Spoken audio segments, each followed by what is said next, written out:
Hello दोस्तों, राधे राधे।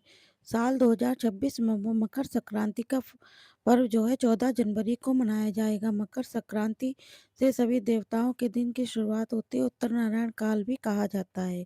यह समय अत्यधिक उन्नति और सकारात्मक ऊर्जा का संचार के लिए सबसे अधिक शुभ माना गया है। इस दिन सूर्य देवता की उपासना और पवित्र नदियों में स्नान करने के बाद दान आदि की करने से जीवन के कष्ट दूर होते हैं, सौभाग्य प्राप्त होता है।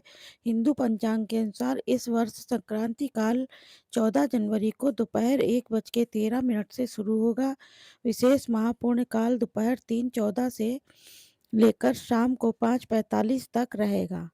स्नान आदि और दान करने के लिए सबसे उत्तम समय सुबह 9:05 से लेकर शाम तक 5:44 तक रहेगा। मान्यता यह है कि दोस्तों, मकर संक्रांति के अवसर पर किया गया दान कोई भी पुण्य कर्म करोड़ों गुना फल प्रदान करता है। इसलिए भक्तों को आज के इस शुभ अवसर पर और जीवन के सदुपयोग अवश्य करना चाहिए। दान की महिमा बताते हुए हमारे शास्त्रों में वर्णन है कि इस दिन तांबे के लोटे में जल लेकर उसमें तिल, गुड़ और मिठाई, शक्कर मिलाकर सूर्य देव को अर्घ अवश्य दें। जरूरतमंदों को तिल, गुड़ और खिचड़ी का विशेष रूप से गर्म वस्त्रों का दान करें। आपके जीवन में राजयोग के द्वार भी खुल सकते हैं। यदि आपका कोई भी गुरु मंत्र हो तो कम से कम 1 घंटे तक पूरा सच्चे मन से गुरु मंत्र का जाप करना या देवी देवता के मंत्र का जाप करना आपके जीवन में सुख और सौभाग्य लेकर आएगा। क्योंकि मकर संक्रांति का दिन बहुत ही पवित्र माना जाता है, इसलिए भूल कर भी इस दिन लहसुन, प्याज और तामसिक चीजों का, मांस, मदिरा आदि का सेवन भूल कर भी ना करें, क्योंकि इससे धनहानि और दुर्भाग्य के योग भी बन जाते हैं। और आज के दिन काले कपड़े पहनने से, नाखून, बाल इत्यादि काटने से, तेल का दान करने से बचना चाहिए। अपनी श्रद्धा के अनुसार अन्न और वस्त्रों का दान करके पर्व को एक दूसरे से जीवन में खुशहाली लाने वाला बना सकते हैं। मकर संक्रांति के दिन 14 की संख्या का विशेष महत्व है।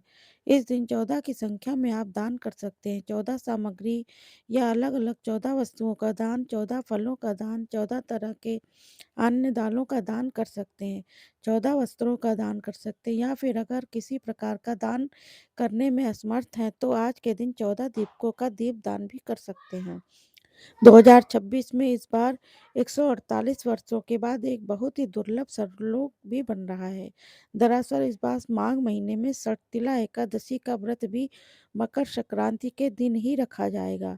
यानी कि संक्रांति और सटतिला व्रत एक ही दिन पड़ रही है, जिस कारण से एक अत्यंत दुर्लभ संयोग ये है कि जिसमें सूर्य देव और भगवान विष्णु की कृपा एक साथ प्राप्त होगी। लेकिन आपको मकर संक्रांति के साथ साथ एकादशी के नियमों का भी पालन करना होगा, क्योंकि एकादशी के नियमों के अनुसार हिंदू धर्म में प्रत्येक गृहस्थ को यदि व्रत ना भी रख पाए तो भी इस दिन चावल या चावल से बनी चीजों का त्याग करना चाहिए। और मकर संक्रांति के दिन क्योंकि विशेष रूप से खिचड़ी का भोग भगवान को अर्पित किया जाता है, खिचड़ी का दान किया जाता है, सेवन भी किया जाता है, इसलिए आप 14 जनवरी को खिचड़ी का सेवन या खिचड़ी का दान न करके 15 जनवरी को मकर संक्रांति का दान दे सकते हैं।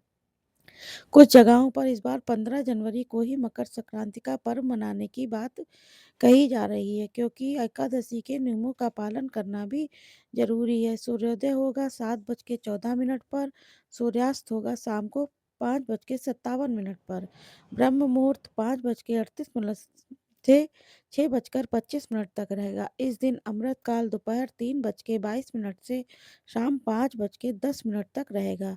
राहु काल दोपहर 12 बजे से 1:30 बजे तक यानी 1:30 बजे तक रहेगा। एकादशी तिथि शाम को 5:53 पर समाप्त होगी। तो यही रही आज की वीडियो। उम्मीद है आपका जानकारी पसंद आई होगी। अगली वीडियो में फिर मिलेंगे। चैनल को सब्सक्राइब करिए, वीडियो को लाइक करिए। Okay, bye bye.